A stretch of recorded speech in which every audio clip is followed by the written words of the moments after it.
السلام عليكم سوري هذا أصحابتيدا meel kastoo adduunka joogtaan asxaabteyda aad u yar tahay laakiin waa idinku qanacsanahay maanta waxaa jeclaa sorta inaa idin la taliyo awalan ilaahay horta aad ha loo baryo oo hala duceysto hana laga duceysto markaa dheheysid acuudu billaahi min ashaydaani rajiim yacni shaydaanka bis iska naarowsaa laakiin waxaad tirahdaa wal ins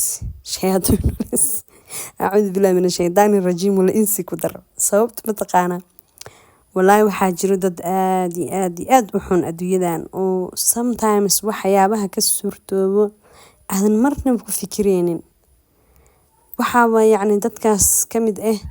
ضد آد سلاده ولال أما وأهل أما وصاحب أو كودو وتسكونا جنسيد أذيقا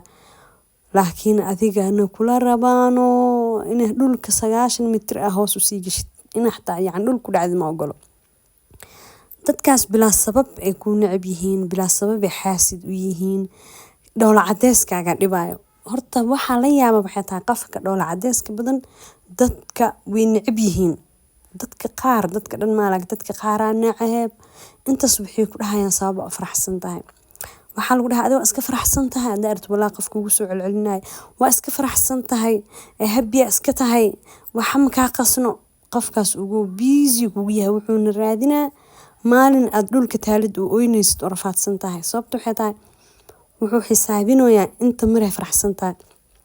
tan labaad markaa taa qof adag oo isladaha dadaal aad tacbaan taa waa harjadoosa ayaga waxay sugayaan inaad dhulka gashid oo kicibeysid oo ayaga baridid oo haddana hadaaba taa qof isku filan oo hore u socday oo isku tashadane